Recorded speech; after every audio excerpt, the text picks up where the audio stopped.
daawwattoota keenya oolle ooltanii bakkuma jirtanitti nageenyi keenya ka'onni irraa buqqee isin haadha qabuu isin jechaadha. Oolmaya Oromiyaa ka guyyaa har'aan tanaatiin isinitti himaa. Oolmaya Oromiyaa ka guyyaa har'aan tanaa keessatti araara mootummaa Itoophiyaadhaatii fi akkasuma waraana bilisummaa Oromoodhaatti jidduutti deemaa jiru ilaalchisee mootummaan Itoophiyaadhaa guyyaa har'aan tanaa ibsa baaseetii jira. Ibsa isaan guyyaa har'aan tanaa baasan kana bal'inaanii waliin ilaaluudhaaf jiranna.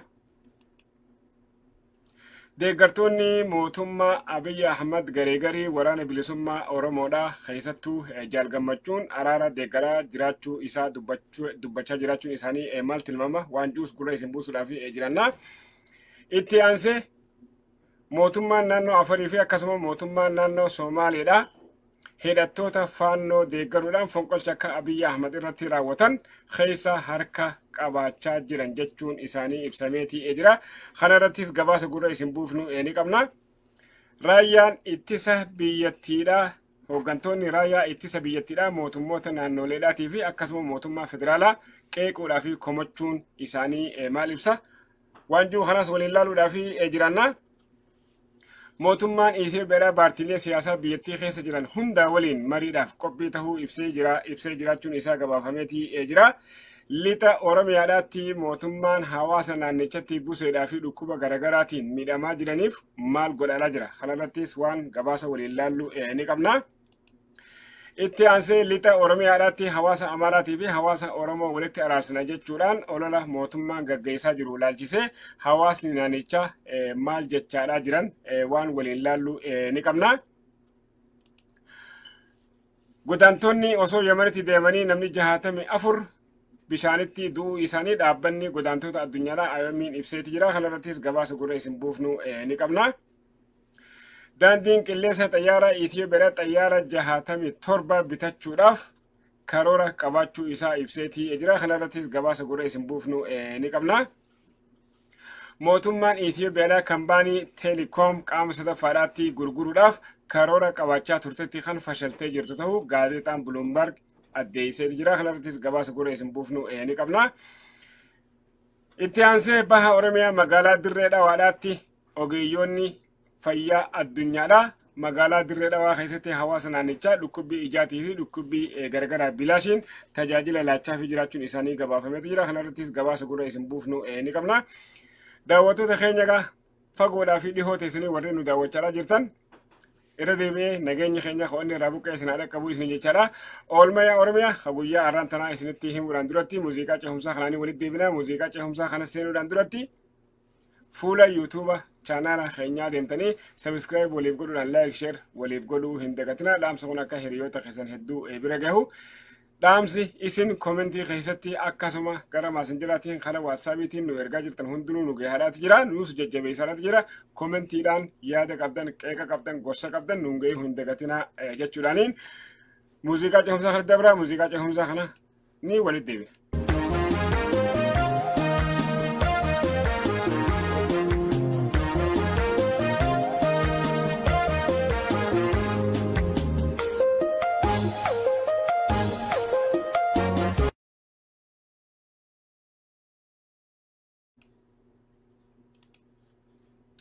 Tole daawwattoota keenya walitti deebinee jirra. Bakkuma jirtan hundatti nageenyi keenya ka'onni irraa buqqee isin haadha qabuu isin jechaadha.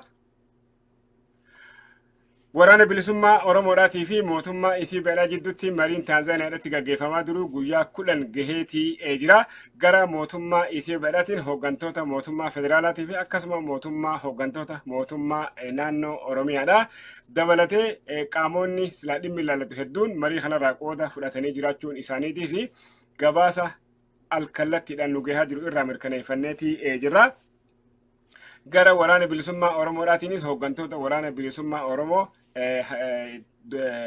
hoogganaa waraana bilisummaa Oromoo Jaalmarroodhaa fi akkasuma itti aanaa isaa Jaalgammachuudhaa fi hooggantoota waraana bilisummaa Oromoo 3 miseensota yookaan qondaalota waraana bilisummaa Oromoodhaa biyyoota ambaatti jiraachaa jiran nama 2 fi akkasuma warreen biyyoota Afrikaadhaa keessatti jiraachaa jiran nama 2 waliigala namni 9 marii kanarraa kan qooda fudhachaa jiran ta'uun isaanii barameetii jira. Mariin kuni maalirratti mari'achaa jiran wanti jedhamu amma dura mariin akka gaarii deemaa jira malee wanti achirraa gabbee tokkolleenu kan hin jirre ta'uu kuni mirkanaa'eeti jira. Ammoo mariin gama lameeniyyuu akka gaariitti wal simatanii deemaa jiraachuu isa kanaatiitu dubbatamaa jira.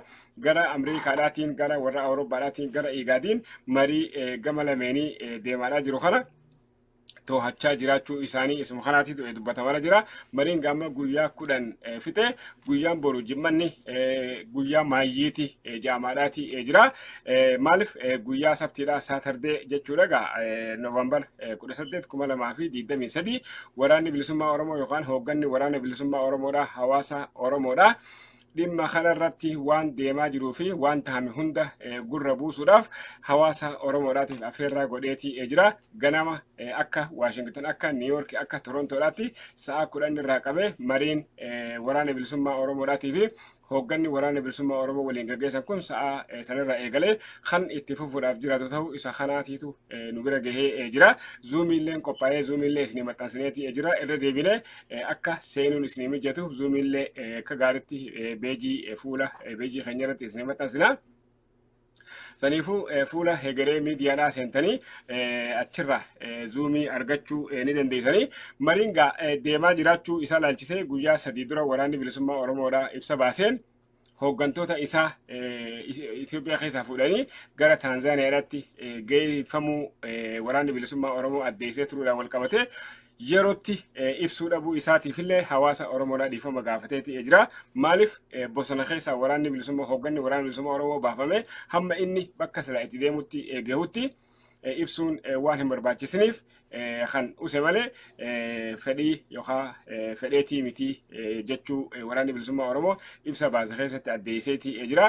Mootummaan ammoo dhiheenya kana akkuma isin gabaasaa turetti Abiyyi Ahmedii fi hooggantoonni raayyaa ittisa biyyaa olaanoon shanee balleessuu qabnaa jechuudhaan lola cimaa guutuu Oromiyaa keessatti gaggeessaa jiraachuu isaaniitti wal qabatee Wallaggatti hawaasa naannichaa hara baafachiisaati jirra. Shanee keessaa balleessaa jirra jechuudhaan ibsa baasuu isaanii guyyaa kaleedhaa isinii gabaafnee ta'e turre. Kanuma wal qabatee Abiyyi Ahmediis waltajjii marii yookaan miseensota baarlamaa biyyattii duratti gaaffii dhiyaattee fooyyee deebisutti akkuma kaafaman Finfinnee keessatti jiraatutti shaneen maaliif jiraachuu dadhabee waan jiru maqaa waliin hin yaamnu jedhanii kanaan dura waliin mallatteessaniin isaan yaamuun araara kana fashalsuudhaaf waan mootummaan Itoophiyaa karoorfate fakkaata. Saniifuu waraanni bilisummaa Oromoo kanaan burjaajawee marii kana itti cichoominaan akka milkeessu godhuu kan qabu ta'uu hayyoonni garaagaraa warreen dhaamsa keessaan nungihan dhaamaniitii jiranii. Maaliif uummanni Oromoo bilchaate bobbaa gala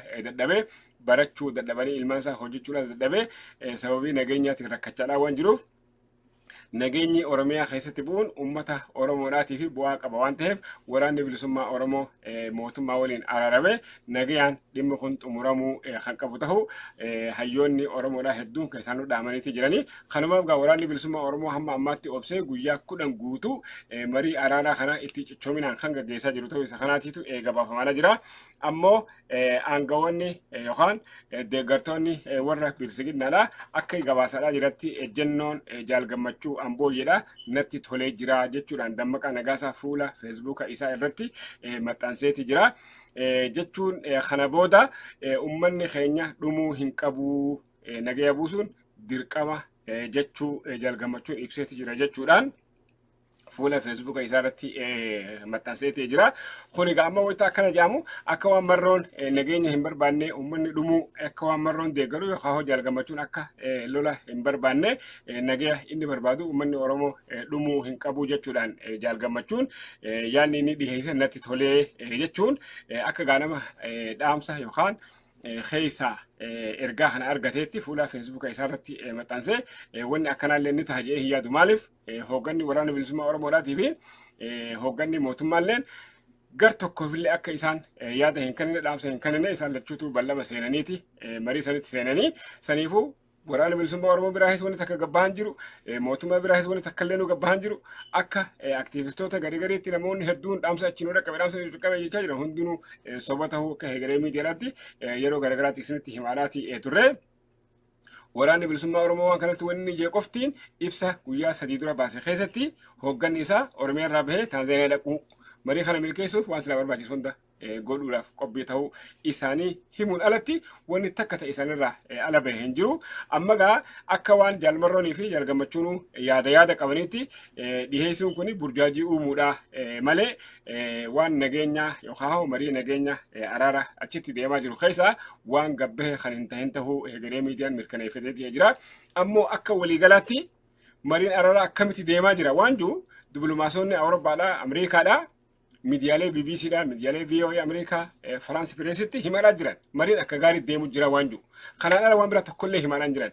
Inni biraa Maayik Hamar mootummaan Ameerikaadhaa marii araaraa kanaan dura waraana bilisummaa Oromootii fi mootummaa Itoophiyaa jidduutti gaggeeffame irraa qooda hin fudhanne. Maaliif mootummaan Itoophiyaadhaa mootummaan Ameerikaadhaa gaafa lola TPLF dhiibbaa cimaa nurra keessee qoqqobbiilee nurra keessee inuma akka nama TPLF waliin nu loltu waan taateef dhimma keenya seenuu hin qabdu jettee waan uggurteef mootummaan Ameerikaadhaa marii sanarraa qooda fudhachuu hin dandeenye garuu halaalaan keessa warra Awurooppaadhaatiin marii san keessaa qooda haa qabaatanii malee ammoo qaamaan achirratti hirmaachuu hin dandeenye.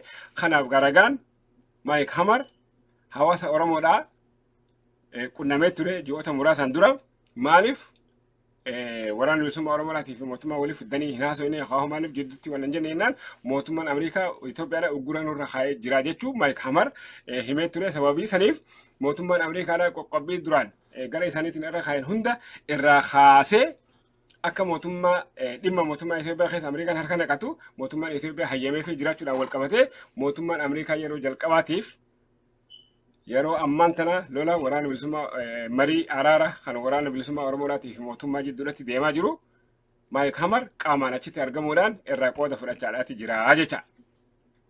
Amma gaa akkuma Tigraayitti gaafa isaan deemanii qabxii takka lama sadii irratti kan wal dhaban ta'e mootummaan Ameerikaadhaa qabxiisee leesan bakka lama daddaan hiree fi kanaaf kanatti daafradha mallattee isaa jedhee dirqama itti kanuun hin oolamu waan jiruutu jira ja'amalaa deemalaa jira. Maaliif gara mootummaadhaatiinis deeggarsa silaa barbaachisuu fi hooggantoonni isaanii warreen Tigraayitti naannoo Amaaraatti naannoo Maalitti ajjechaa hedduun himatamaa jiran akka gara Laahay deemanii himatan waan sanillee Ameerikaan irraa kaasee jira. Amma gaa mootummaan Itoophiyaa biyyuma keessatti ifuma namoota yakka raawwatan anaatu mana murtii dhaabaa jechuudhaan waan kana Ameerikaallee amansiiftee jirti fakkaatti. Saniifuu gaa Ameerikaan amma fedhii Itoophiyaa jala deemaa jiraachuudhaan wal qabatee marii araaraa kanarratti hirmaatee jira. Kanarratti dhiibbaan inni oofuudhaaf jiraatu yoo ta'e har'aa fi boru mariin guyyaa boru dhumachuu hin oolu waan jedhamutu jira. Gaa boru walumaan taanee eeggannaa. Maaliif guyyaa sabtiidha Saatardee Noovembar 18 2023 waraanni bilisummaa Oromoo hoogganni isaa jaalmarroonii fi jaalgammachuun hawaasa Oromoodhaa qunnamanii ibsa kennuudhaaf deemanii waan jedhutu jira waan ta'eef saniifuu guyyaa boruu mariin ni xumurama jedhameeti eegama. Waliin gaa faana buunee ibsa kan eeggannaa. Ammoo hamma ammaatti hamma jaamaa jiru itti aanaan pirezidaantii mootummaa naannoo Oromiyaadhaa Muktaar yookaan Awwaluu Abdii achitti imalee jira waan jedhamu jira. Yani mootummaa naannoo Oromiyaa keessa aangoo sadarkaa pirezidaantii mootummaa naannoo Oromiyaa itti aanaadhaatti waraana bilisummaa Oromootiif kennuudhaaf wani deemu ni jira. Kun alatti haasawama jira malee hasawa achii gabbahee miti. Hundaafuu haa eeggannu. Waan ammoo jaamaa jiru kaleehuu waliigalatti gurra isin buufneeti jira. Saniifuu qaama mootummaan Itoophiyaa guyyaa har'aan tanaa ibsa baasee jira. Araara mootummaa Itoophiyaadhaatii fi waraana bilisummaa Oromoo jidduutti deemaa jiru laalchisee mootummaan Itoophiyaadhaa ibsa akkamii baase? Kawaasa kan dhaggeeffannee walitti deebina.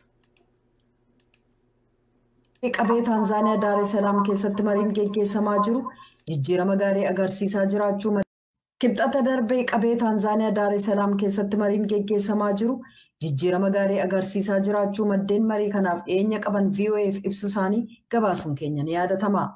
Waraanni bilisummaa Oromoo mariin kun geggeessamaa akka jiru ibsa wixata darbe baaseen beeksisus waa'ee marii sanaa mul'inatti ibsuurraa of qusatee ka ture mootummaan Itoophiyaa mariin sun geggeessamaa akka jiru karaa ministirii dhimma alaa ofii beeksisee jira. Dubbiimaan ministirichaa Ambaasaadder Mallas Alam ibsatuuta oduuf har'a kennaniin gaaffii gaazexeessotarraa ka'eef deebii ennaa kennan yoom akka jalqabameef haala ammarra jiru ibsuu baatanis mariin sun garuu geggeessamaa jiraachuu mirkaneessaniiru.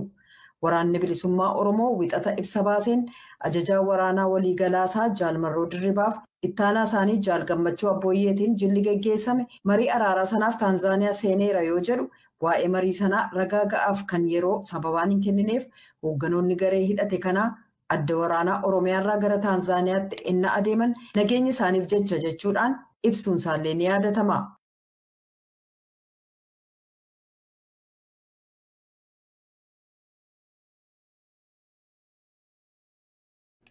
Gabaasni gabaasa VOA afaan Oromoodhaati.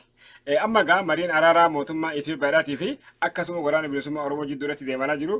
Waraanni bilisummaa Oromootis ibsa kenne mootummaa wajjin marii gaggeessaa jiraachuu Taanzaaniyaadhaatti ibsee jira. Mootummaanis akka mootummaadhaatti dubbi himaan ministeera Haajaa Alaa Itoophiyaadhaa guyyaa har'aan tanaa inninis joornaaliistootaaf ibsa kennee jira. Mariin mootummaa fi waraana bilisummaa Oromoo jidduutti deemaa jiraachuu isaan lachuu ibsanii jechama. Ammaan dura argachaa turre hundinuu dipiloomaasota achitti mariisan ittiin eenyaan quba qaban irraa BBCnis, VOAnis, Faransa Agensiinis argachaa ture jecha. Amma immoo warri dhimmi ilaalatu mootummaadhaa fi waraana bilisummaa irraa ibsi galalachuutu irraa kenname jecha guyyaa garagaraatti. Itti baha marii kanaa ibsuudhaaf jiraatan. Yoo akkam fagaatee guyyaa boru kanaatu eeggamaadhaa jira. Obsaan eeggannaa dhimmi kuni akka nu dhaqqabeen live seennee kan isin hubachiisaaf jiran ta'u gamanumaan isin hubachiisa. Inni biraa inni rakkisaan yoo mariin kuni aadaadhaan xumurame ministeerri haqaa Geediyoon achitti waan argamuuf miseensonni waraana bilisummaa Oromoo waraanni bilisummaa Oromoo biyyattii keessatti seeraan alummaan irraa kaafamaa seera qabeessa ta'anii bakka irratti walii galan bakka murtaa'eef jiraachuudhaaf mirga qabanii ammoo yoo waliin galin hooggantoota waraana bilisummaa Oromoodhaa kana amma akka kun ajandaadhaa miti. Akka waan ajandaan haaliin uumameetti bakka garigarii xiinxalamaa jiraachuu argina. Kun akka heegaree miidiyaatti miidiyaan tokko waan boru yoo dhufe rakkoo uumuudhaa ta'u amma miidiyaan itti bu'ee akka Oromoon hundinuu falatti barbaadu godhuudhaaf yaada kana dhiyeessine. Yaada kana nuudhaattis bakka takkatti illee dhiyaanne. Ammoo guyyaa har'aan tanaa guutuu miidiyaalee Oromoo hundaaf ajandaa ta'ee jira. Akka mootummaadhaatti hooggantoonni waraana bilisummaa Oromoodhaa gaafa Jaalmarroonii fi itti aanaan isaa yookaan namni isaa waliin jiru Wallagga irraa bahan hayyama mootummaadhaatiin marii araaraatii fi isaan geessinaa jaameeti. Yoo mariin kun fashalee warri fuudhee ala baasisan deebisuudhaaf hayyama mootummaadhaatti isaan gaafata. Marroodhaa fi waahila isaa.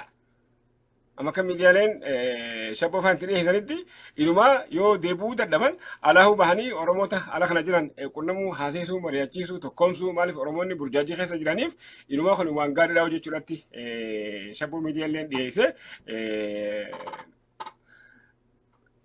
dirree qabsootira ala bahuun hayyamaani. Ammoo dirree qabsootti deebi'uun yoo hayyamni hin jiraanne maaltu ta'uuf ta'a waan jiru akka ajandaadhaatti sodaa qabnu kalee dhiyeessine isuma santu guyyaa har'aan tanaa akka ajandaadhaatti miidiyaalee Oromoo hedduudhaaf ajandaa ta'ee dubbatamaa jira. Saniifuu dhimma kun dhugatti yaaddeessaadha. Yoo walii galan ministeerri haqaa Geediyoon achi jira. Hayyama guutuu qaban biyyattii keessatti deebi'anii hojjechuudhaaf hamma baarlamaanni wal gahee shororkeessuma irraa kaasutti.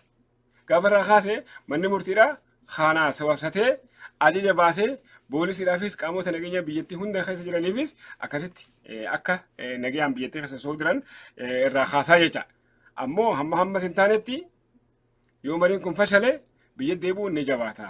Anammoo yaada amma hooggantoonni waraana bilisummaa Oromoo alatti bahanii uummata Oromoo qunnamanii mariisisuu kana akkana illee deeggaru. Maaliif wannummaan marroon qabsoodhaatti ittiin beekameehu diina jala jiraatee qabsaa'uudhaan gaafa diinarraa fagaatee ala kana qabsoof hawaasa hiriirsuu yookaan qabsoo ala kana taa'ee haa hoogganu akkuma hooggantoota kanaan dura ganna 40 guutuu asmara ta'anii riimootaan hoogganaa turaniitti dubbiin achitti isa geessite waan ta'eef akkanaan deeggaru. Ammoo dhimmi kuni isaanis itti yaadanii gaasilaahu itti yaaduun isaanii ifa galaa gaafa bahanuu yoo waliin gallees akkamitti akka deebi'an. Yani ammoo yani dhugatti ulfaata gaa isaan itti yaadaniituma jiran taha waan dhufu gaa waliinuu argina. akkuma inni dhufetti waliinuu itti bu'uudhaaf jirannaa. Amma gabaasa tokkotu jira gabaasa biraatti nu dabarsa. Gabaasni biraa mootummaan naannoo Afarii fi akkasuma mootummaan naannoo Somaaliidha. Hidhattoota faannoo waliin ta'uudhaan mootummaa Abiy Ahmed irratti fonqolcha raawwataniiti jiranii waan jedhutu jira. Kun egaa gabaasni bal'inaan guyyaa har'aan tanaa gabaafamaati oolee. Gabaasni kun akka inni itti gabaafamaadhaa jiru hidhattoonni faannoodhaa gaafa mootummaan naannoo Tigraay waraanu mootummaa waliin ta'anii mootummaan Eritiriyaarraa ifi hidhata qabu meeshaa qabu hunda hidhachiisee Tigraayitti bobbaasee ture. Osoo Tigraay lolaa jiranii jarri kun if jaaranii asii Asaforqeedhaas qunnamanii maaliif dubbiin boru akka arraa hin ta'u arra meeshaas arganne arra akka nama raayyaa ittisa biyyaa deeggaruutti Abiy Ahmed yookaan mootummaan federaalaa hawaasa naannoo hundaatiif mirga kannee akka koree ijaaranii hawaasni guutuu biyyattiidha akka waraana federaalaa ittiin deeggaran mootummaa federaalaa hayyama argatanii kanaan Gondar keessatti naannoo Somaaliitti Afaritti maallaqa guddaa walitti guuranii maallaqa guuran kana isaan raayyaa ittisa biyyaatiin hin deeggarree garuu akkaawuntii Eritiriyaa keessatti bananii akkaawuntii Eritiriyaadhaatti maallaqa kana galchaadhaa turanii akka fakkeenyaatti maallaqni miliyoona 140 naannoo Somaaliirraa akkaawuntii Afaritti warri akkaawuntii Eritiriyaadhaatti Eritiriyaa keessatti warri faannoodhaa banatetti maallaqni naannoo Somaaliitti miliyoona 140 achitti galee naannoo Afarii keessaa maallaqni funaaname miliyoona 50 akkaawuntii faannoon naannoo Eritiriyaadhaatti banatetti galee amma asii Asaforqeen hawaasa ala jiruus hawaasa faannoo deeggaru ala jiruus gurmaawanii akka akkaawuntii Eritiriyaa baname sanatti maallaqa galchan godhee jira. Hawaasni Ameerikaa jiru, ha Suweediin jiru, ha Awustiraaliyaa jiru, ha biyya hunda jiru maallaqa oli sassaabee akkaawuntii Eritiriyaa jirutti galchaniiti jiranii. Garuu asii Asaforqeen maallaqni kun gahaadhaa miti. Mootummaa Abiy Ahmed irratti fonqolcha raawwachuudhaaf gahaadhaa miti. Waan jiruun maal durumaanuu gaafa lolli Tigraay deemu yoo Tigraay injifate Abiy Ahmed nu afaan garagaluun oolu gaafa inni nu afaan garagalee namni inni namada rukutuudhaaf jiraatu warra Amaaraati. Saniifuu faannoon ammaaniif gurmeessuu qabdii waan jiruun faannoodhaaf harka kanneen akka isaan akkaawuntii banatan godhee biyya keessaas biyya alaayis maallaqni akkaawuntii Eritiriyaadhaatti guuramaa turu kana maddeen nutti himanii. Amma gaasii Asaforqeen maallaqa guddaa achi deemu kana garraan warri Awurooppaatii Ameerikaa hundinuu warri faannoo deeggaruu maallaqa guddaa achi buusaadhaa jiranii. Amma marsaa lammadaa maallaqni funaanamuu eegalee naannoo Somaaliirraayis naannoo Itoophiyaarraayis naannoo Afariirraayis maallaqni funaanamu kun osoo dhaqee Eritiriyaa hin seeniin guyyaa har'aan tanaa qaamni nageenyaa dhimma kana fashalsuu isaatiitu himamee jira. Saniin gaamma mootummaa naannoo Somaaliidhaatii fi mootummaa naannoo Afariitiis faannoo cinaa dhaabbateen jechuudhaan xiyyeeffannaan kan irratti kennamee jiru ta'uu isa kanaatiitu dubbatamee jira. Guyyaa lamaan dura awwaluu arbaa yookaan awwal arbaadha pirezidaantii mootummaa naannoo Afariidha. Aangoorraa kaasuudhaaf kan jira ta'uu Abiy Ahmed isinii gabaaseetiin ture. Sababni isaatiis faannoo waliin dhaabbachaadhaa jira.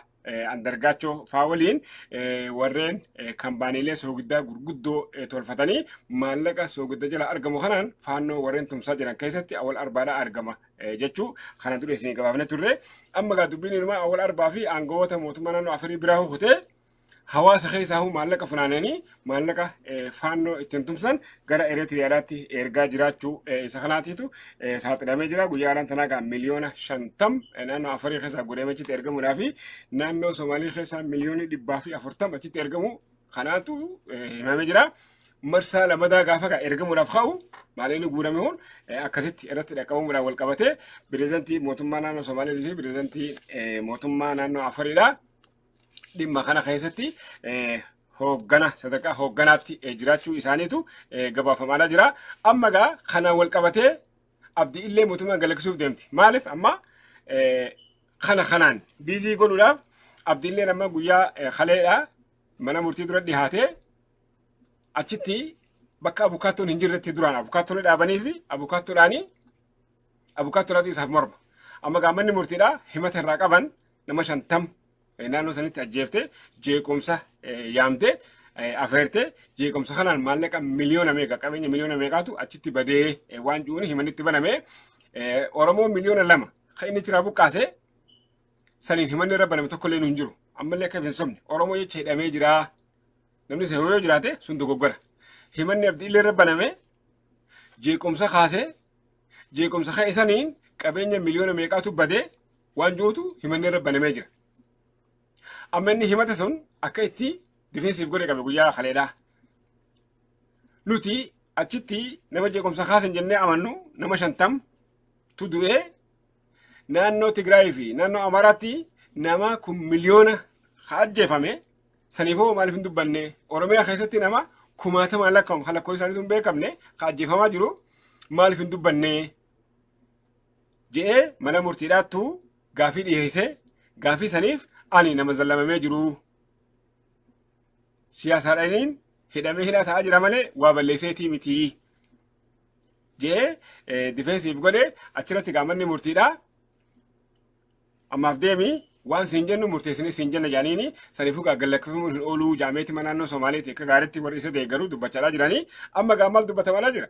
Eegaa asii Mustafaan warra faannoo deeggaruudhaan maallaqa hawaasa keessaa sassaabee kaa'ilatiirratti ergu tahee mootummaa dura ifaan ifattuu dhaabbachaa jira waan ta'eef abdiillee itti gallakkisanii malee abdiilleen ifinni hijaa dhuunfaadhaa walirraa qaban faamilii Mustafaadhaa kan jireenyaan gatee abdiillee amma abdiillee achirraa gallakkisuun Mustafaadhaa fi isa wal afaan kaayuudha boodarratti Mustafa gaggeessuu isaanii hin oolamuu waan jirutu jira. Awwal arbaadhaa immoo akka gaggeessuudhaaf deeman kanaa dura isinitti himeetiin jira.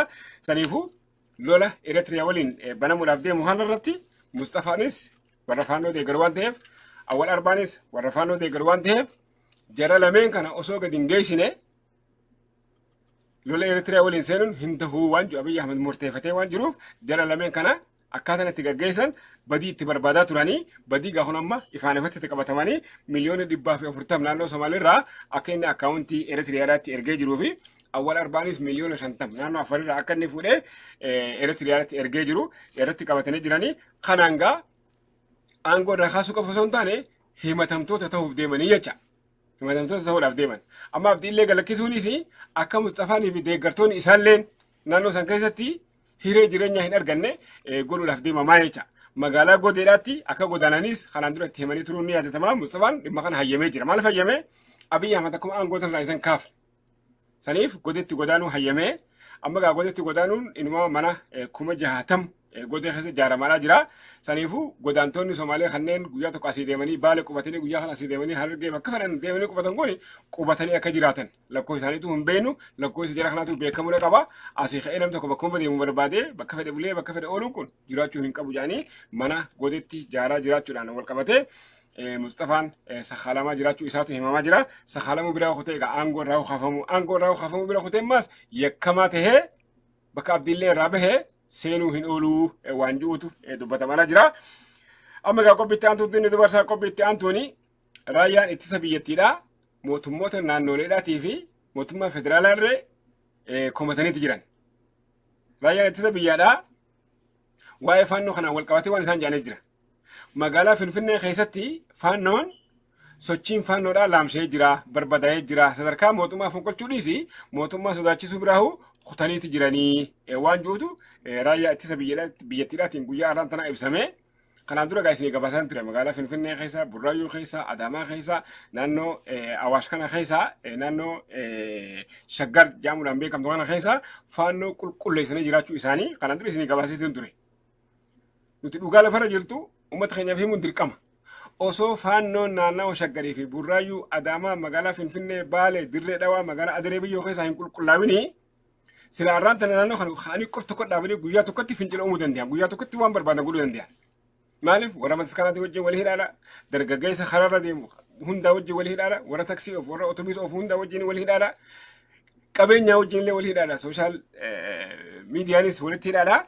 Saniifuu sila guyyaa tokkotti biyyattii guutuu burjaajeessuu danda'anii ammoo naannoo kana keessa guutuu saffeeyyuun naannoo isaanii dhaqanii akka qawwee fuudhan isaan dirqee arragaa kana waan nuti kanaan dura isinitti himaa turre ministeerri raayyaa ittisa biyyattiidhaa guyyaa har'aan tanaa dhagaa bahee jira naannoo Finfinnee keessatti mootummaa fonqolchuudhaaf yaaduu dhiisi sodaa ta'uu biraa kutanii jiranii jedhee garuu komii dhiyeessee jira raayyaan ittisa biyyaa guyyaa har'aan tanaa sababni maali موتمون نانو لدا يو هتو قبل يسلي رايا تسبيا كتدير متور بعدني يعني ميليشيا مي بوليسي فدرال مي يعني رايا تسبيا يدرا يعني هتو رافيل يو خدير متور ده تركو قدو رايا جولان موتمون نانو لدا تيس كومتاني تجراني سنبير ختيمو ديمانا غودا غورسا مي منسر بيتيراتي خنان دور اللي كان موتما تقيقا جرو اسين هيمتين جرا ومن بيتي خيسا نغا مبهي غلو ددبون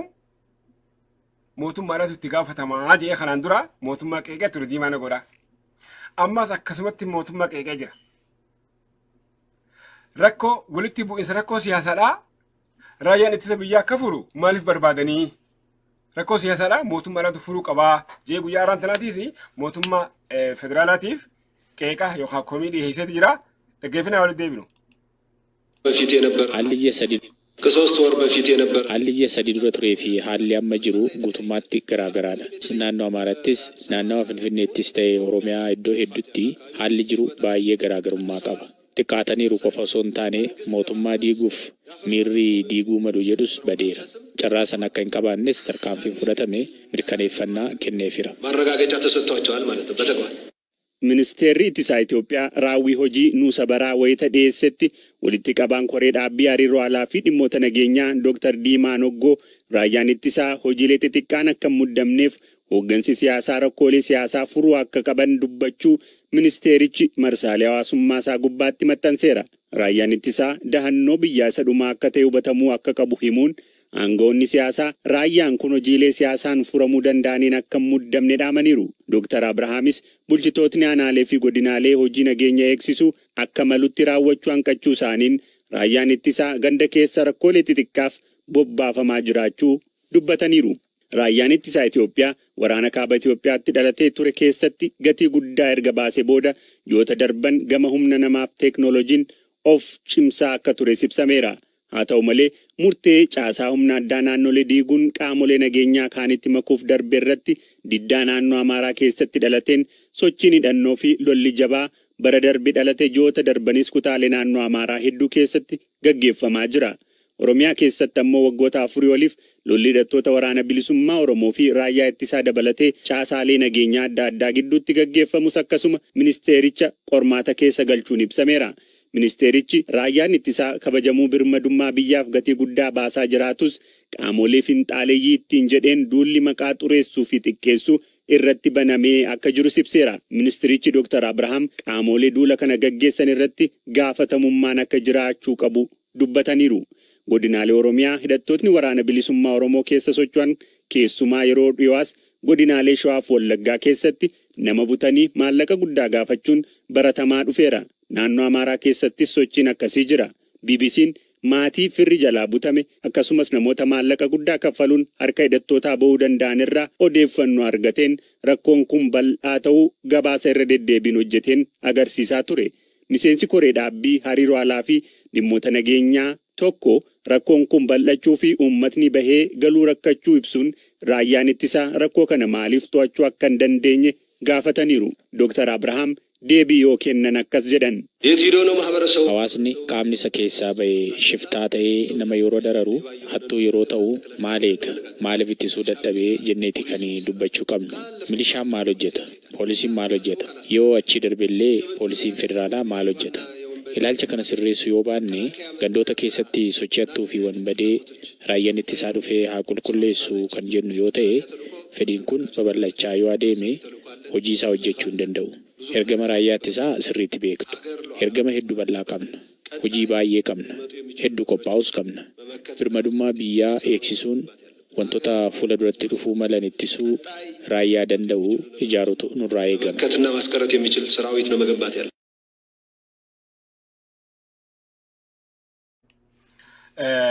Ministeerri raayyaa ittisa biyyattiidhaa dhugatti irra waan gaarii dubbate dhugatti gaa'isuma kana. Maaliif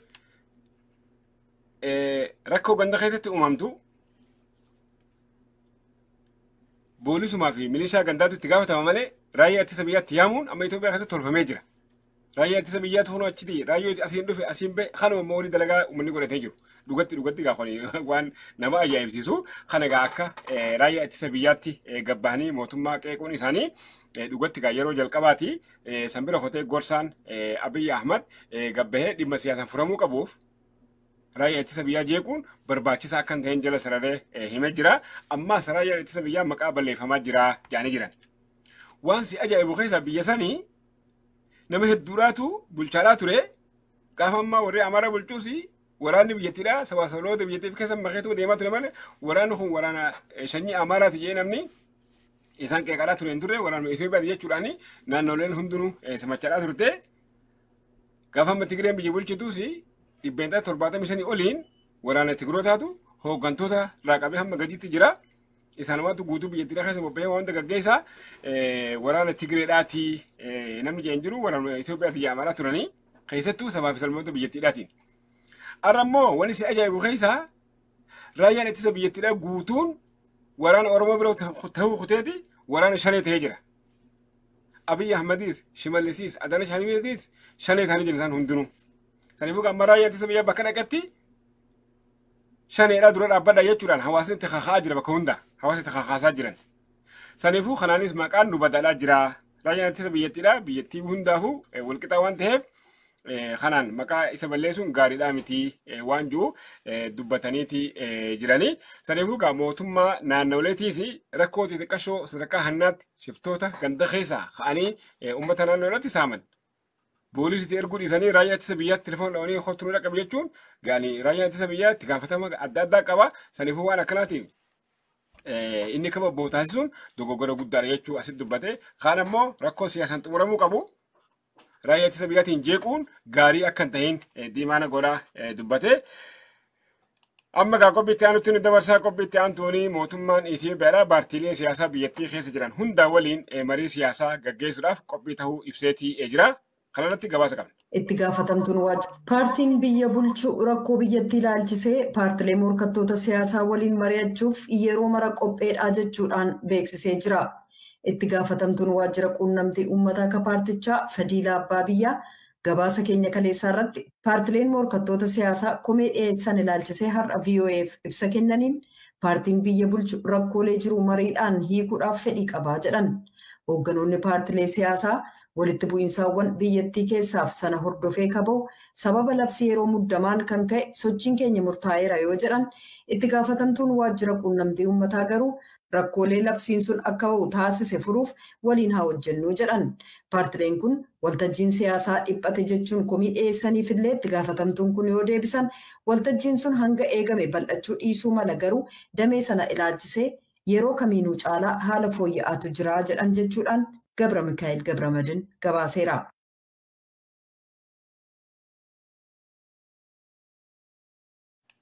Kuni gama gabaasa VOA afaan Oromoodhaatiin qophaa'ee waliin dhaggeeffanneetii jira. Gabaasa kanaanii mootummaan akka mootummaadhaatti paartiilee siyaasaa biyyattii keessa jiran hundaa waliin haasa'uudhaaf qophii xumuratee jiraachuu isaa kanaatu ibsamaadhaa jira. Ammoo paartiileen siyaasaa biyyattii keessa jiran akka KFO'dhaatti akka ABO'tti mootummaan daandiilee sila ittiin hojjetan hunda nu cufee jira jechuudhaan himataniitii jiranii.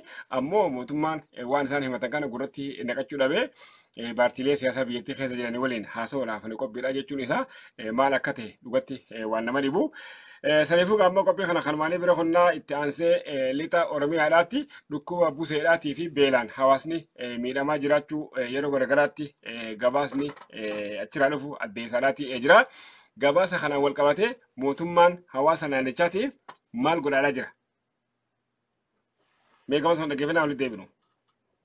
Karaa tatamsa'ina iddoowwan akka biyyatti dhukkubni busaa jiru hundatti hojiin ittisaa fi to'annoo taasifamaa jiraachuu ministeerri fayyaa beeksise. Naannolee akka Oromiyaa, Amaaraa, Tigraay fi Beenishaangul Gumuzitti dhukkuboota busaa, kooleeraa fi shifitoo to'achuudhaaf hawaasa waliin hojjetamaara jedhame. Ministeera fayyaatti abbaan adeemsa ittisaa fi to'annoo dhukkuboota Dr. Hiwot Solomoon to'annoo fi tatamsa'ina dhukkuba busaa isa duraa kan ta'e hojiin dursanii ittisuu hojjetamaara jedhan. Hangamatti saaphanni siree miiliyoona 20 kan raabsamee fi keemikaalli mana keessattis biifamuu dubbatan.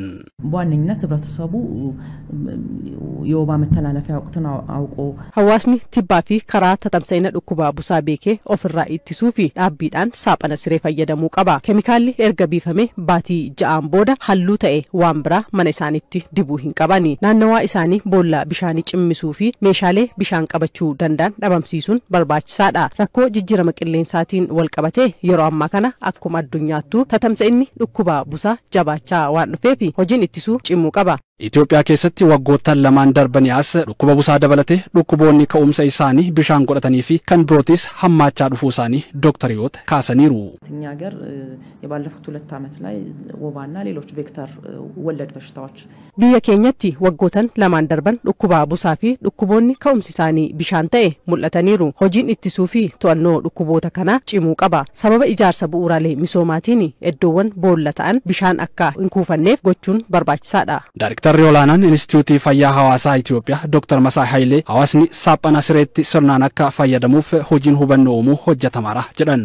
አጎበር ተሰራጭቷል አጠቃቀም ላይ ክፍተቶች አሉ Saaphanni siree raabsamus itti fayyadama irratti rakkoo waan jiruuf rakkinicha hiikuudhaaf dhimmamtoota waliin hojjetamaara. Waqtiin ammaa kun kan dhukkubni busaa garmalee itti tamsa waan ta'eef to'achuudhaaf dhimmamtoota hanga sadarkaa aanaatti jiran sochoosuudhaan hawaasa hirmaachisaa hojjetamaa jira. Dhukkuboota shifitoo fi koleeraa kutaalee biyyaa garaagaraa keessatti mudatanis to'achuuf tattaaffii taasifameen bu'aan gaariin galmaa'eeras jedhan Dr. Masaay. ኮሌራ በተከሰተባቸው ቦታዎች ወደ 6.2 ሚሊዮን የሚደርስ የህብረተሰብ ክፍል ክትባቱን በማምጣት Iddoowwan koleeraan itti mul'atetti namoota miliyoona 6.2 ta'an talaalli akka argatan taasifameera. Miliyoona 2.4 kan ta'an talaalli akka fudhataniif ammoo qophiin xumurameera. Daa'imman hawaasa iddoowwan tursiisaa fi kaampiiwwan garaagaraa keessa jiranitti dhukkubni shiftoo mul'atee ture harka 90 ol kan to'anne yoo ta'u daa'imman aanalee tokko tokko keessatti dhukkuba kanaan qabaman yaalamaa jiru.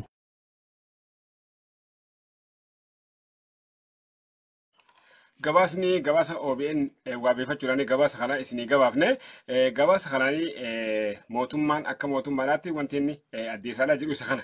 Ammoo qabatamaa wani lafarra jiru hawaasa naannichaa buseedhaa fi beelaa fi dhukkuba ambeebaadhaatiin rakkachaa jiraachuu isa kanaatiitu dhibbaan dhibbatti gabaafamaa jira.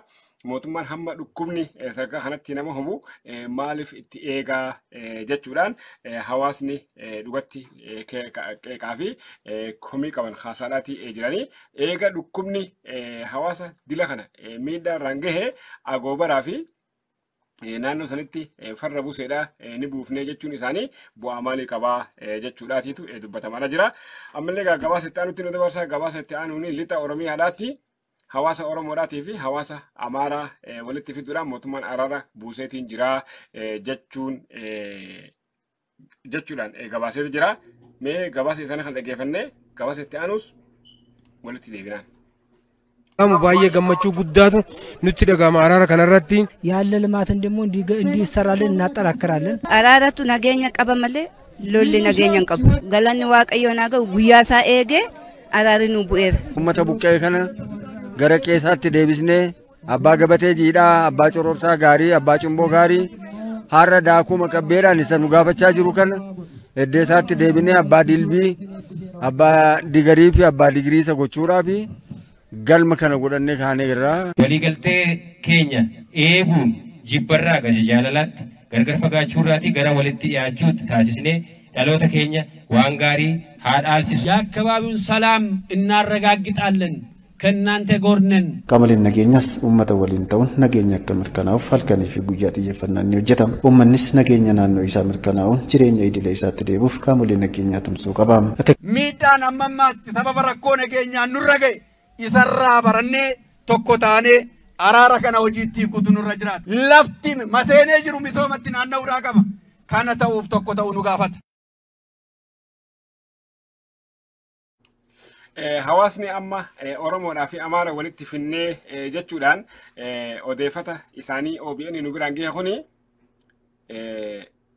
ani hawaasa Amaaraa asitti argaadhaan jiru kun hawaasuma Oromoodhaati. Oromoota 1977 walloorraa dhufanii Wallagga qubatanii kun hawaasa Oromoodhaati. Hawaasni Oromoo Wallaggaa hawaasa biraatu aammachuudhaan beekama. Hawaasa beelee baasuudhaan beekama. Hawaasa Oromoodhaati keessaa buqqaasee maqaa Amaaraatiin Gondaritti galchee amma kun ofinnee asitti walitti araarsinee jechuun kun dhugatti waan dogoggoraati. Saniifuu qaamuma biraatu as keessatti dantaa biraa gaggeeffachaa jira malee hawaasa Oromoo Wallaggaatu hawaasa Oromoota Walloo asii buqqaasee maqaa Amaaraatiin jechuun kun dhugatti namatti ulfaata gabaasuudhaaf illee namatti ulfaata. Saniifuu dogoggora. Amma hawaasni kun rakkoo jirtu uummata keenya mataa buusuun hedduu hedduu barbaachisa. Hawaasni kun lafa isaanii Amaarri qabatee jira. 1991 paartiileen siyaasaa biyyattii jiran guutuun Walloo akka Amaara jala bultu mallatteessan. Kun dhokotaadhaa miti. Akka siyaasaadhaatti seenaan ol ka'ee jira. Namni diide tokkolleen hin jiru. Yoo TPLF asin nu dhiiftee nageemaan yoo jiraannee hojaanii mallatteessan gaafasan. Ammoo isiin Walloo harkaa fuunaan Tagaafaa Haile Sillaaseedhaa Raayyaa fi Asaboon akka kiblaa galitti Tigiraa jala bulaa turte sanumni maqaa kaasan jiru. Walloo biraa Oromiyaa fi Walloo adda filadhaa jedhaniin. Akkasitti Walloo guutuu Amaara jala kuttee haga xiqqaa tokkotu Oromiyaa jalatti hafe malee. Amma ta Amaara jala galte sanii lafti maal jaamti? Amaara jala galteemi uummanni Oromoo ta'u lafti lafa Amaaraati. Mangistuu Hayilamaariyaam isaan kana dur achirraa 1977 achirraa buqqaasee Wallagga qubsise waan ta'eef namoonni amma rabshaa asitti kaatee jiru tanaan fannoodhaa fi waraana bilisummaa Oromoo fi mootummaa jiru jira yaa'in hoggaa kaatu uummanni kuni lafti isaanii isaan duubaa naannoo Amaara jala galtee waan jirtuuf gaafa asirraa buqqa'an Amaaruma jaaman asirraa deemanii naannoo Amaaraa qubatanii naannoon Amaaraatis fira dabarsee deema biyyattii isin gala. Bakka durarraa buqqaan sun Amaara jala galtee bakka itti galan hin qaban rakkatanii jiran. Saniifuu mootummaa naannoo Amaaraa mootummaa naannoo Oromiyaadhaatiin lammiilee Amaaraa haganaatu asii buqqee jira nagaya nuufi isin jidduu akka jiraatuuf uummata kana deebisaa qubsisa jedhanii mootummaa naannoo Oromiyaatti akeekkachiisa kananii jiran. Amma araara waraana bilisummaa Oromoo waliin seenuun isaanii kuni biyyattii nu faca'uudhaaf deemtii waan jiru sodaa guddaa qaban. Maaliif naannoon Amaaraa uummata waraana bilisummaa Oromoo maqaa Amaaraatiin of keessaa buqqaase yoo deebiftanii hin qubsiifne waliin jireenya keenya hin jiru jedhanii jiran. Amma kana fakkeessuudhaaf kunoo akkanatti Amaaraa fi Oromoo walitti araarsinee jedhanii miidiyaadhaan nu gabaasaadhaati jiranii ammoo hawaasni naannichaa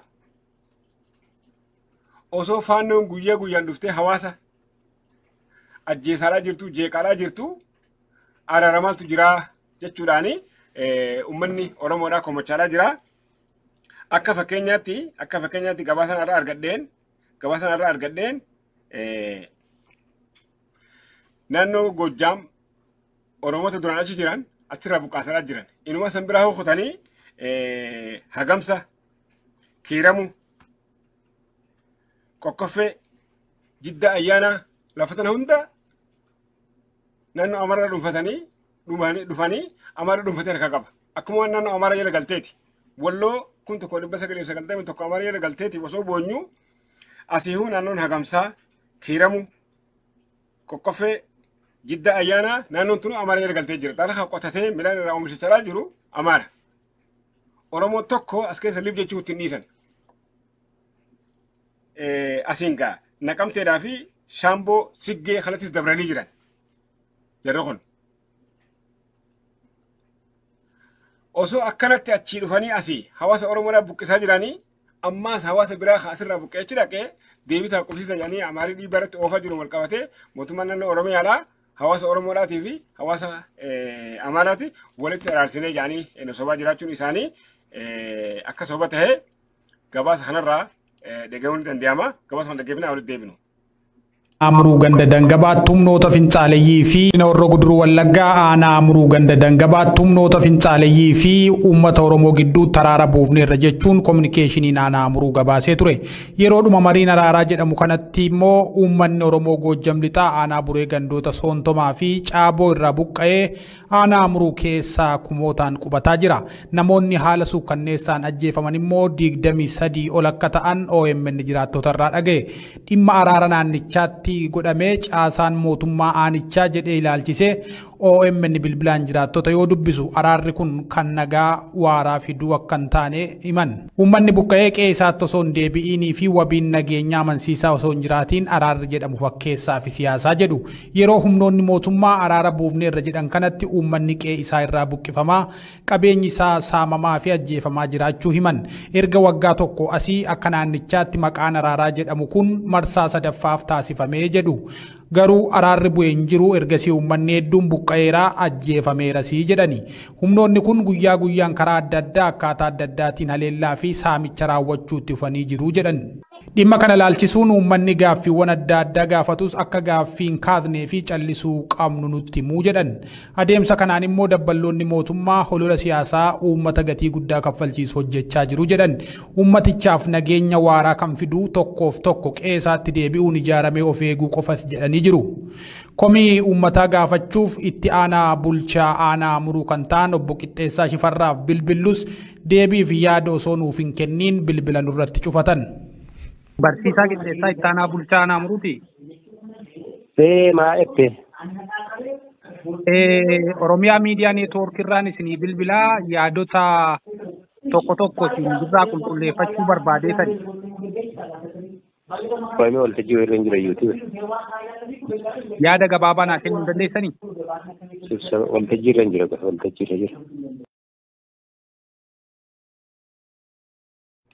Gabaasni gabaasa OMN hin qophaa'e gabaasa kanaan egaa hawaasni naannichaa rakkoo jiru ifaan ifatti himatanii jiran. Rakkoo jiru ifaan ifatti himatanii jiran. Maaliif osoo faannoon achiin seenee guyyaa guyyaan hawaasa Oromoodhaan buqqaasaa jiru mootummaan naannoo Oromiyaadhaan hawaasa kanaan dura baqatee naannoo Amaaraa jiru achirraa fidanii hawaasa Oromootti wajjin wal araasine yaani araara hin fakkaanne oofaa jiraachuun isaanii dogoggora guddaa tahuu hawaasni naannichaa himataniiti jiranii.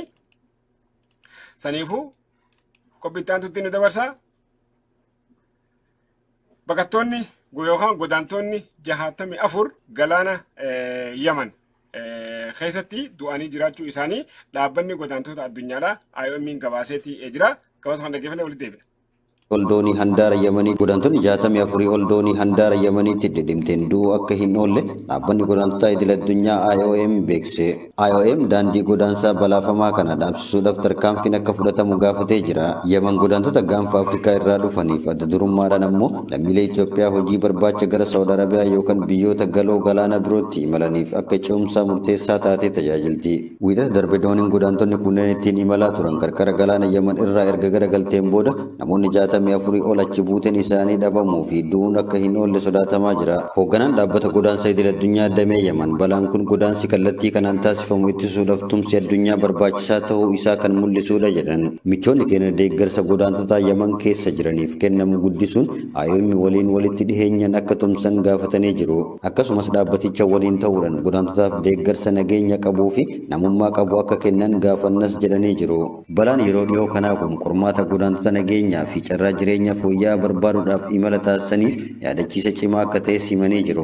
Tarsiimoodhaan galaana Arabaa irratti ijjattee kan jirtu Yaman godaantota gaanfa Afrikaa irraa dhufaniif adda durummaadhaan ammoo lammiilee Itoophiyaa hojii barbaacha gara Saawud Arabiyaa yookaan biyyoota galoo galaana birootti imalaniif adda durummaadhaan tajaajilaa jirti. Dooniin kun dubartoota 60 dabalatee godaantota tilmaaman 90 ta'an fe'atee qarqara galaana Jibuutii irraa gara Yaman deemaa ture. Walumaa galatti namoonni lubbuun hafan 26 eegdota galaana Yamaniin baraaramanii jiru. Sababni dhidhimuu doonii kanaas namootni garmalee fe'amuu fi qilleensa cimaa waqtiitiin akka ta'e himamee jira. IOM waa'ee taatee kanaa odeeffannoo dabalataa walitti qabuuf michoota fi qaamolee dhimmi ilaallatu waliin tumsaa jira. Du'a namoota 867 bara 2022tti galmaa'ee keessaa yoo xiqqaate namoonni 795 daandii Yamanii fi Saawud Arabiyaa gidduu jiru irratti lubbuu isaanii dhabanii jiru. Ji'a gayyaa keessa godaantonni 24 ol ta'an qarqara galaana Jibuutiitti doonii dhidhimte hordofuudhaan achi buuteen isaanii dhabamuun ni yaadatama. Gabaasni gabaasa Oromiyaa 11 hin qophaa'e waliin dhaggeeffanneeti jirra. Saniifuu gaa namoonni 64 guyyaa sinaa dhabamu bakka buuteen isaanii dhabamuu gabaasa kanarraa mirkaneeffanneeti jirra. Kana duraas dilbata san duraatiis dooniin nama 75 feetee deemtu namni 40 du'anii fi namni 20 baraaramanii jiraachuu isaatiitu gabaafamee jira. Saniifuu gaa akkuma yeroo yerootti dhaabnutti irra hedduun uummata kanaa 195 lammiilee Oromoodhaati. Keessattuu warra baha Oromiyaadhaatii fi warra kibba baha Oromiyaadhaatii fi akkasuma Oromoota Wallooti. Barnoota irratti xiyyeeffachuun hedduu barbaachisaadha. Maaliif biyya ambaa keessatti jireenyi gadeedoodhaa kun Oromootti hammaatee waan jiruuf barnootatti xiyyeeffachuun barbaachisaadha. Waan wajuun dhaamuu barbaada. Saniifuu qaama qophiitti aantuunii daandiin qilleensa xayyaara Itoophiyaadha. Xayyaara 67 bitachuudhaaf karoora qabaachuu isaa addeesseetii jira. ammallee gabaasa kana dhageeffannee haa walitti deebinu. Xiyyaarota haaraa Boeing 67 bituuf ajajuu beeksise. Hojii gaggeessaa olaanaan dhaabbatichaa obbo Masfiin Xaasoo fuula Tiwiitarii irratti akka ibsanitti ajaji xiyyaarota haaraa kun qaama karoora 2035 jechuun eeree jira. Obbo Masfiin Xaasoo itti dabaluun ajaji kun daandii qilleensa keenya ammayyeessuu fi balalii keenya dabaluun karoora guddinaa daandii qilleensa Itoophiyaa fi mul'ata bara 2035 milkeessuuf nu gargaaras jedhan. Itoophiyaan erga balaan xiyyaara Boeing 757 Max bitootessa bara 2019 qaqqabuun lubbuun namoota 157 galaafatamee as xiyyaarota Boeing yoo ajaju kun kan jalqabaa yoo ta'u daandiin qilleensichaa sirreeffama kaampaaniin Boeing xiyyaarota isaa irratti fudhate akka amane ibseera. Daandiin qilleensichaa fuula maarsariitii isaa irratti sagantaa Dubai Air Show jedhamu qophaa'e irratti Itoophiyaan xiyyaarota Boeing 737 Max haaraa 20 bituuf ajaju kan beeksise yoo ta'u dabalataan xiyyaarota 787 Dreamliner 11 bituuf ajajuun isaa gabaafameera. Hojii gaggeessaa olaanaan dhaabbatichaa obbo Masfiin yaada isaanii yoo ibsan daandiin qilleensa Itoophiyaa xiyyaarota ammayyaa Boeing 31 bituuf dhaabbaticha waliin waliigalteerra gahuutti hedduu akka gammadanii fi akkasumas xiyyaarota dabalataa 36 bituuf waliigalleerra jedhaniiru. Bittaan xiyyaarota Boeing guddaan akkasii daandii qilleensa Afrikaan yoo gaggeeffamu kun kan jalqabaates jedhameera. Balalii xiyyaarota 140 fi iddoowwan ga'umsaa 100 addunyaarraa qabaachuun daandiin qilleensa Itoophiyaa Afrikaa irraa daandii qilleensa dursaa jirudha jechuun beeksisaniiru. Xiyyaarotni Dreamliner Itoophiyaan amma bituuf ajaje boba'aa fayyadaman persentii 25 isa duraa irraa qusachuu kan danda'anii fi faalama qilleensaa hir'isanidha. Daandiin qilleensa Itoophiyaa amma xiyyaarota Boeing 80 kan qabu yoo ta'u Afrikaa irraas xiyyaara Dreamliner isa guddaa qabaachuun jalqaba irra jira jedhameera. Daandiin xiyyaara Itoophiyaa fi kaampaaniin Boeing hariiroo waggoota dheeraa kan qaban yoo ta'u kaampaanichi xiyyaarota Itoophiyaa tajaajila irra turan haaressuufis waliigaleera jedhan. Daandiin qilleensa Itoophiyaa erga waggoota 4 dura balaan xiyyaara isaa Boeing Max mudatee lubbuu namoota hedduu galaafatee as haaromsaa fi sirreeffama kaampaanichi xiyyaarota isaa irratti godhe akka amanee fudhate ibsee jira. Hojii gaggeessaan dhaabbatichaa obbo Masfiin Xaasoo ajaji ammaa kun kan marsaa jalqabaa ta'uu himuun waggoota dhufan keessatti waliigaltee bittaa biraa kaampaanicha waliin akka gaggeessan himaniiru. Dabalataan xiyyaarota gurguddoo Boeing 777 yookiin Airbus A350 ji'oota dhufan keessatti akka ajaju himeera. ammallee gabaasni kun gabaasa Oromiyaa 11 qophaa'ee waliin dhaggeeffanne xayyaarri daandii qilleensa Itoophiyaadhaa kuni akka Afrikaatti sadarkaa tokkoffaarra jira. Biyya Masrii fa'aa ga'eef duuba kaa'ee jira jechaadha. Ammoo akka jiddugala biyyattiidhaa keessatti xayyaara Dubai fa'aa wajjin wal mormaa jira. Kanallee ni injifatanii yaada. Maaliif warri xayyaara kana oofan ballama guutuudhaan ammas ogummaa gahumsa olaanaa qabaachuudhaan beekamanii kanaan dura akka hundi keenya waliin yaadanitti xayyaara tokko Lubnaanitti kufee ture. Warri Lubnaan ibsa baasanii dogoggora paayilota taatanii jedhanii turanii kaampaaniin ammoo ni morme. Maaliif paayilotota isaa 175 ijoollee Oromoodhaati hujii akkaataa isaan itti hojjetan kaampaaniin waan beekuuf waan san morme. Morminaan irra deebi'anii Lubnaan sadarkaa dhiifama gaafachuudhaatti dheeyite. Maaliif qilleensa hamaa jiruun wal qabatee xayyaara kufee malee dogoggora shifeeraatiin akka hin tahin waan beekaniif. Ammaas Boeing Max jedhamu kana kan Itoophiyaatti kufee san duratti hundinuu seeratti kufe. Kaampaaniin Boeingidha wanta kan jenne maaliif dogoggora shifeeraatiin yookaan paayilotaatiin ta'uudhaan mareetee caljette. Gaafa Itoophiyaa kufu immoo addunyaa guutuutu ol kee dhaabbatee gatta'uu dide. Maaliif paayilotoonni xayyaarota oofan kan Itoophiyaadhaa guutuu amantii waan irraa qabaniif faranjiin amma Ameerikaa irraa kaatee Kanadaa irraa kaatee biyyoota hedduu Afrikaatti walitti deeman daandii qilleensa Itoophiyaa mana yaabbatan. Abbaa fete gaafachuu dandeessa kana. Maaliif ogummaa isaaniitii fi hojiitti ciminsa qabaachuu isaaniitiin wal qabatee dogoggorri gara paayilotaatiin uumame barsantiidhaan hedduu gadi bu'an. Saniif gaafa Maaksiin Itoophiyaatti kufu kaampaaniin Boeingiin xayyaara tolchitu emergency labsiti. Xayyaaruma keenyaatu rakkoo qaba malee kuni shofeera jechuun hin danda'amu. Shofeeratu Itoophiyaa waan beekaniif akka gaariitti. Qormaata gaggeessanii qormaanni dhugumatti Boeingii irraa ta'e Boeingii Maaksii irraa ta'e. Sababa saniifuu namoota dhuman kan hundinuu isatti dhumanillee hayni isaanii bahe. Itoophiyaa dhumanii fi kan hundinuus dhumanillee kan isaanii bahee kambaniin hunda kafalte. Eegasii xayyaarota sun hunda tolchitee hojii deebiftee amma gaa mootummaan kambaniin xayyaara Itoophiyaa kun xayyaara 67 bitachuudhaan xayyaara 80 duraan qabanii Afrikaa irraa tokkoffaa jiranii xayyaaronni amma bitachuudhaan deeman kun xayyaara gaazallee barsantaa 25 gaaza qusatu faalama haala qilleensaallee irraa waaja'anii saniifuu gaa kambaniin sadarkaa kanatti guddaadha kuni biyya san keessa jiraachuun dhugatti nama boonsaa maaliif kanaan dura akka tokkummaan Sooviyeetiidha jiigamtetti qabeenyi biyya sanii hundi Raashiyaa harkatti kufee biyyoonni akka Ukreeniyaa biyyoonni akka Azerbaijaan biyyoonni akka maali amma Azerbaijaan keessa mooraa satalaayitii irraa yaaban qofaatu isii keessatti hafe. Ukreeniyaa waa takka meeshaan takka Raashiyaan ammoo meeshaa tokkummaa Sooviyeetiidhaaf guutuutti akkas dhaaltee amma gaa kunis maaliif qabeenya Oromootiin Itoophiyaan tunuu ijaaramte waan ta'eef Oromoo harkatti qabeenya biyyattii hundi bu'uun yoo xiqqaate baaburri Jibuutii irraa hamma Finfinneedhaa barsantii 75 qabeenya Itoophiyaadhaati. Kun hundi harka Oromoo kufee daandiin qilleensa Itoophiyaadhaa sadarkaa biyyattuu takkaffaadhaa kambaniin telefoonaa ta maamilota miliyoona 70 qabdu hundi harka Oromoodhaatti kufuun dhugatti Oromoon hangam takka cimaadha amantii addunyaallee akka horatee jiru namatti agarsiisa.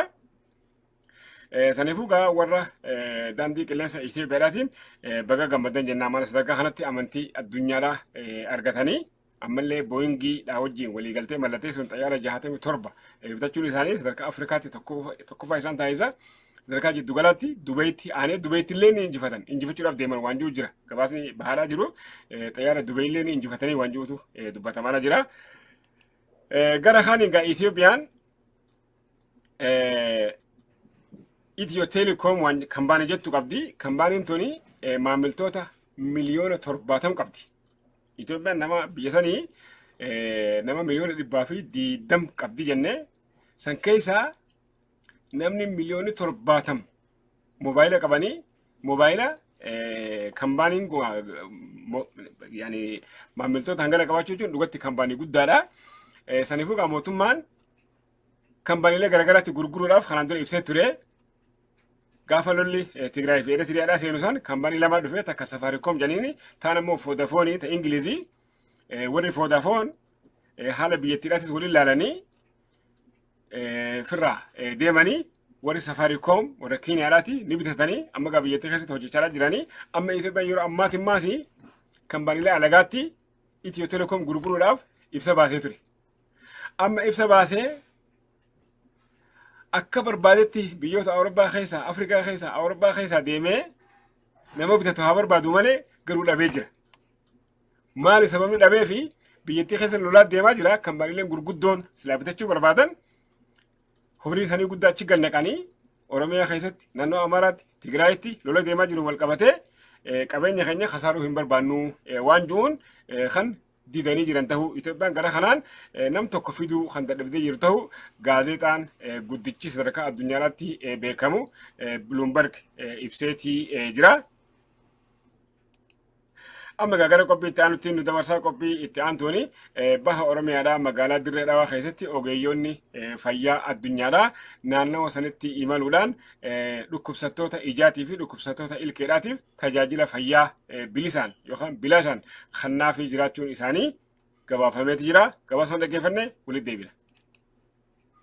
Roga garaagaraatiin hojiin tola ooltummaa roga garaagaraatiin dhaabbileen garaagaraa taasisaa jirtu hawaasa rakkoo keessaa baasuu keessatti shoora olaanaadha qabu. Waldayni amantaa Horizontal Charchiin bulchiinsa Dirree Dhawaatti tajaajila wallaansa ijaatii fi wallaansa ilkaanii hawaasaaf bilisaan kenneeti jira. Waldayni kun namoota rakkoo ijaa qabaniif naaduraa ijaatiis bilisaan kennee jira. Hoogganaan waldeechaa Joon Pirees akka jedhanitti kaayyoon keenya hawaasa rakkoo ijaa fi rakkoo ilkaanii qaban tolaan gargaaruuf kan dhufne USA, I represent Horizon Community Church. Kan dhufne Ameerikaa irraa piroojeektii waggaa 10 turtuu qabannee Itoophiyaatti dhufne magaalaalee garagaraa deemnee tajaajila kennaati jirra. Dirree Dhawaa yeroo lammaffaaf dhufne. Kana malees Joon Pirees akka dubbatanitti namoota harka qalleeyyii ta'an kana keessaa manguddoonni rakkoo ijaa qaban baay'inaan waan jiraniif hawaasni bal'aanii fi abbootiin qabeenyaa hojii tola ooltummaa kana irratti hirmaatanii namoota kana deeggaruu akka qabanis dubbatanii jiran. Namoonni yaala kana argatanis yaala kanatti hedduu gammadoo ta'uu isaanii ibsanii jiran. Ani amma yaala ijaatiif hin dhufe. Amma kaniin itti dubbisu naa duraa fudhadheetiin jira.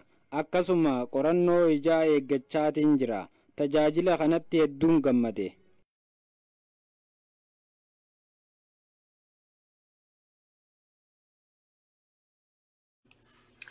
Dhaabbata hawaasa keenyaaf tajaajila fayyaadhaa bilaashitti kanaan hedduu galatooma jennaani akka hawaasa naannoo saniitti rakkoo xixiqqoo ijaatiin wal qabatee wallaansa dhabuudhaan hedduu rakkachaadhaa turuun isaanii ni beekama. Amma sadarkaa kanatti ogeeyyoonni fayyaa biyya deemanii dhaabbata amantiirra illee haa deemanii faayidaan kanaa lamu tajaajila isaan uummata keenyaaf kennaadhaa jirani. Saniifuu hawaasa naannoo kanaatiif xiyyeeffannaa kennanii naddana ijaa bilaashitti kennaa fi ijasaa bilaashitti ilaaladhaa yoo moora qabaate bilaashitti irraa baasaadhaa yoo rakkoo qabaate bilaashitti tolchaadhaa fi akkasitti hawaasa tajaajilaa jiraachuun isaanii dhugatti waan gaariidha. Haa galatoomanii warri isaaniif haala kana mijeesses dhugatti haa galatoomu. Akka bulchiinsa magaalaa Dirree Dhawaadhaatti guyyaa kaleedhaa isinii gabaafneeti turre itti gaafatamtuun tapha kubbaa miilaa addunyaadhaa yookaan fiifaadhaa addee Faaxumaan naannoo sanitti imaluudhaan dirree kubbaa miilaa tan magaalaa Dirree Dhawaa tan 60moota keessa tapha gamtaa Afrikaadhaa tapha kubbaa miilaa Afrikaadhaa keessummeessitee turte 60moota irraa qabee hamma ammaatti warri naannoo san bulchaa turan alagaa waan turaniif naannoo san guutumatti warshaalee naannoo san jiru buqqaasanii naannoo sanii geeffachuu malee achitti hawaasa miskiineessanii hawaasa hiyyummatti waan booda'an saniif amma bulchitoonni naannoo sanii ijoollee dhalattoota naannoo sanii waan ta'aniif laacelloo lafa saniitiif uummata saniitiif qaban guyyaa guyyaan agarsiisaa jiraachuun isaanii bu'aa hawaasni guyyaa guyyaan achitti dhandhamachaa jiru odeeffachaa turuun keenya ni yaadatama. Saniifuu qophiin keenya kanaan gara xumuraa dhufneetii jirra. Qophii kana qopheessee qindeessee kan isin biraan gahana gammadaa suuteedhaati. Qophii akkanaati hamma walitti deebinutti nagaan nu turan afeerraa keenya qophii keenya chanaala yuutuuba keenya faana deemtanii chanaala nama 20,400 fi wahiin eegeessanii jirtanii warreen chanaala keenya sabiskiraayib godhuudhaan sadarkaa kanatti ol guddiftan irra deebinee akka Hegeree Miidiyaadhaatti akka boordii Hegeree Miidiyaadhaatti akka koree hojii raawwachiiftuu Hegeree Miidiyaadhaatti galatooma ulfaadhaa wayyoomaa isiniin jechaadha. Miliyoona hamma nixanii jalaa akka isiniin hafne abdii guddaadha qabna. Hegeree Miidiyaan miidiyaa hawaasa Oromoodhaati.